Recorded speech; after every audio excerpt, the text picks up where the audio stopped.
Adakah bahasa yang ada lahir tanpa sesuatu bangsa? Indonesia tu ada bahasa ke? Mana ada? Indonesia tu ada bahasa ke? Mana ada? Setiap bahasa itu mesti berasaskan kepada bangsa. Dengan dalilnya tadi, akademisi Melayu Negeri Kasino tersebut jelas menafikan sekaligus menghina bahasa Indonesia. Otomatis pula, ia menafikan keberadaan bangsa Indonesia. Karena itu, kami bertanya balik. Adakah bahasa Melayu di Malaysia? Adakah pula bangsa Melayu di Malaysia? Setahu kami, tidak ada bangsa Melayu di Malaysia. Yang ada adalah kaum Melayu palsu. Mahathir Mohamad adalah orang India, tapi dianggap Melayu. Najib Razak adalah orang Bugis, tapi dianggap Melayu. Muhyiddin Yassin adalah keturunan Bugis Jawa, tapi dianggap Melayu. Zahid Hamidi adalah keturunan Jawa, tapi dianggap Melayu. Bahasa Melayu kampung memang ada di Malaysia.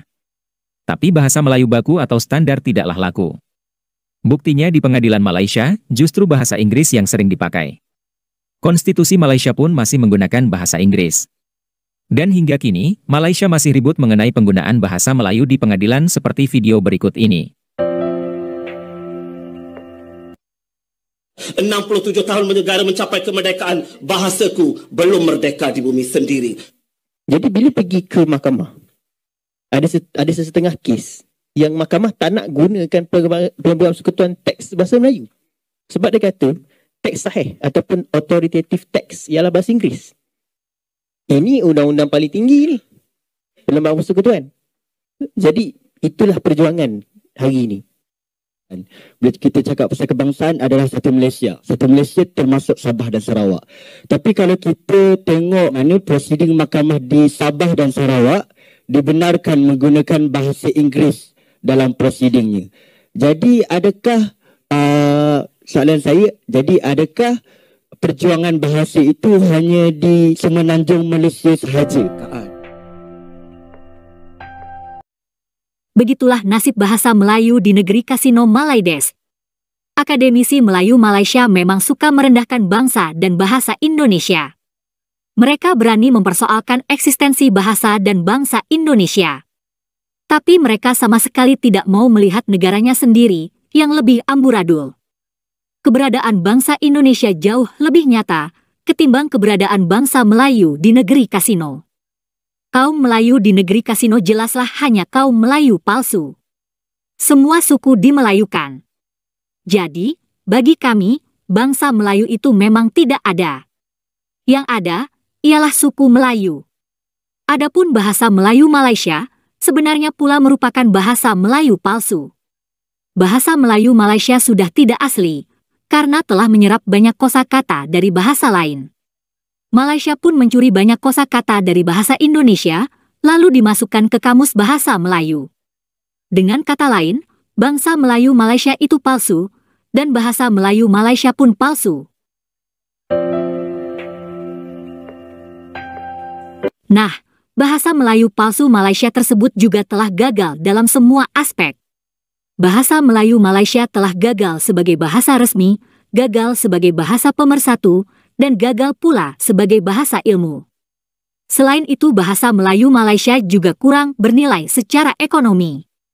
Dan kali ini, kita mau lihat pula kegagalan bahasa Melayu Malaysia sebagai bahasa hukum. Kaum Melayu negeri Kasino gembar-gembor bahwa bahasa Melayu mereka hebat. Tapi nyatanya perlembagaan atau konstitusi Malaysia pun hingga detik ini masih menggunakan bahasa Inggris. Selain itu, wilayah Sabah Sarawak juga enggan menggunakan bahasa Melayu sebagai bahasa resmi dan bahasa hukum. Video berikut ini memperlihatkan hal itu. Jadi bila pergi ke mahkamah, ada sesetengah kes yang mahkamah tak nak gunakan Perlembagaan Persekutuan teks bahasa Melayu. Sebab dia kata, teks sahih ataupun authoritative text ialah bahasa Inggeris. Ini undang-undang paling tinggi ni, Perlembagaan Persekutuan. Jadi, itulah perjuangan hari ini.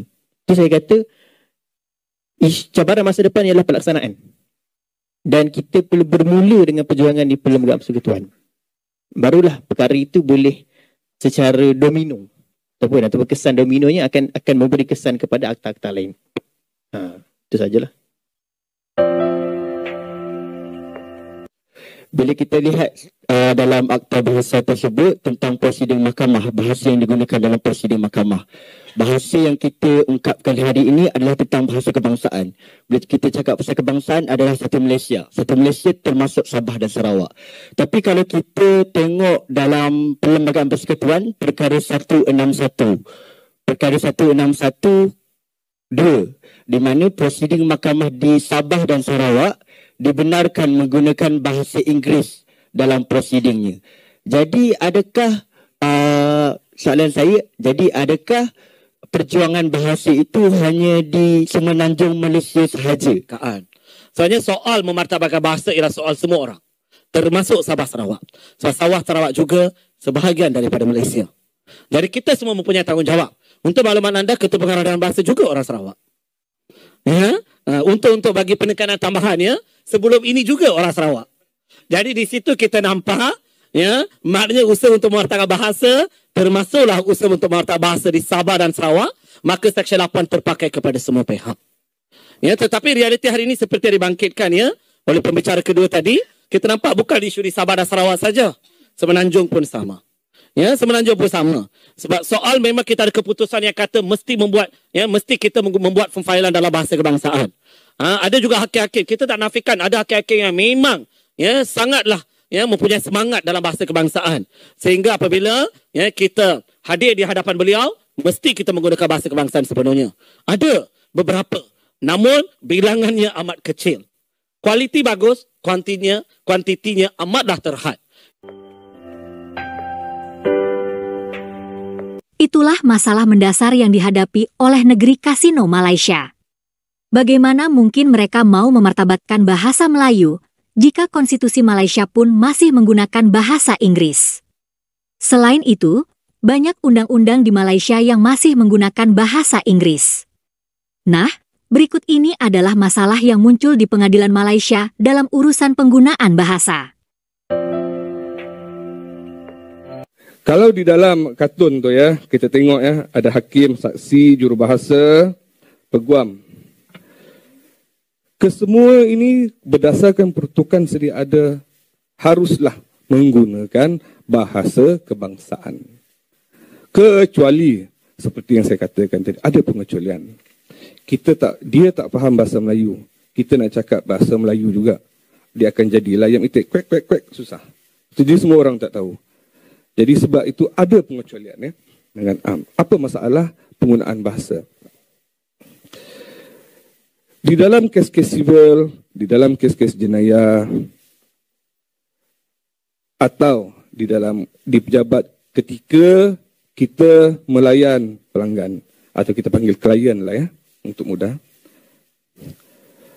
Sejauh mana kita menggunakan bahasa kebangsaan, bahasa Malaysia? Secara jujur saya katakan, bagi mereka yang mengamalkan kes-kes di mahkamah ya, yang aktif ya, amat kurang. Pengalaman saya sendiri ya, saya kena beritahu, saya ingin berkongsi ya. Di dalam menjalankan satu perbicaraan, oponen saya, pihak lawan bukanlah orang Melayu. Itu kita tak nak fikir. Ini bukan isu tu ya. Saya nak katakan penggunaan bahasa tu ya. Penggunaan bahasa. Dia bercakap di dalam bahasa Inggeris. Di dalam bahasa Inggeris. Saya pula, bila masuk ke dalam mahkamah ni, penggunaan bahasa Inggeris ni, saya lagi selesa berhujah pencerahan di dalam bahasa Melayu. Jadi di peringkat ini, tahu apa lawan saya kata? Oh, Encik Rosli not very fluent in English. Jadi apa masalah dia? 67 tahun negara mencapai kemerdekaan, bahasaku belum merdeka di bumi sendiri. Inilah konteks penjajahan pemikiran yang kita selalu canangkan, bebaslah daripada penjajahan pemikiran. Bukannya kita bangga apabila kita boleh bercakap bahasa Melayu. Kita seharusnya bangga apabila kita boleh berbahasa kebangsaan dengan baik. Kerana kita ini orang Malaysia. Jangan biarkan ya lidahnya lidahnya, bibirnya Melayu, lidahnya Barat. Ya, kita berbicara soal bahasa Melayu laras undang-undang. Kita bukanlah bercakap soal bahasa Melayu secara am.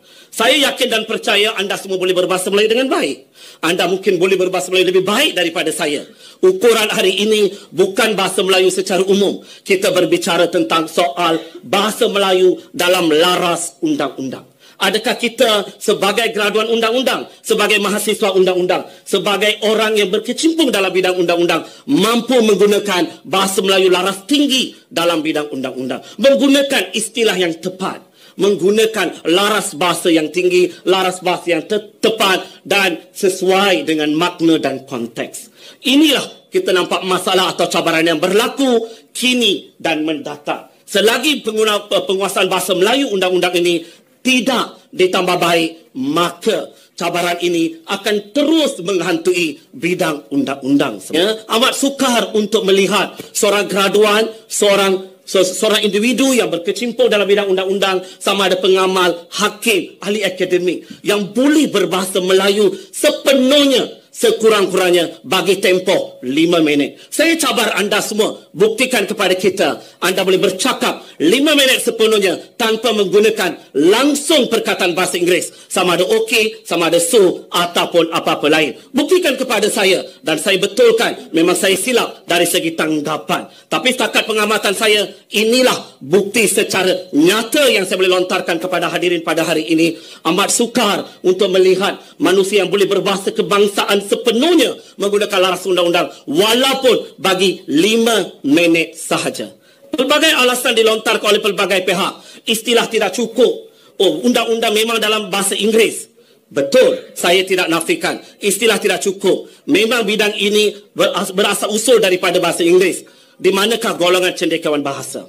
Di manakah golongan cendekiawan undang-undang? Di manakah kita semua yang sepatutnya memainkan peranan dalam menterjemah, dalam membangunkan bahasa kebangsaan demi negara tercinta?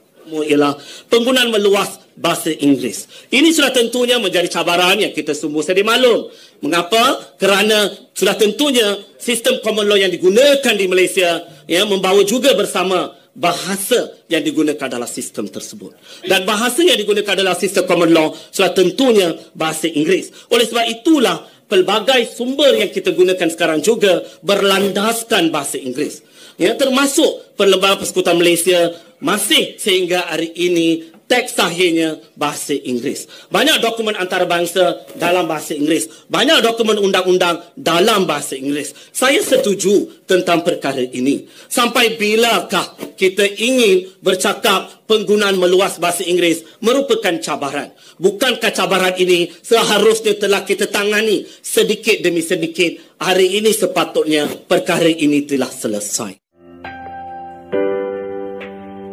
Begitulah masalah penggunaan bahasa di Mahkamah Negeri Malaides. Terima kasih sudah menonton sajian kami. Sampai jumpa lagi.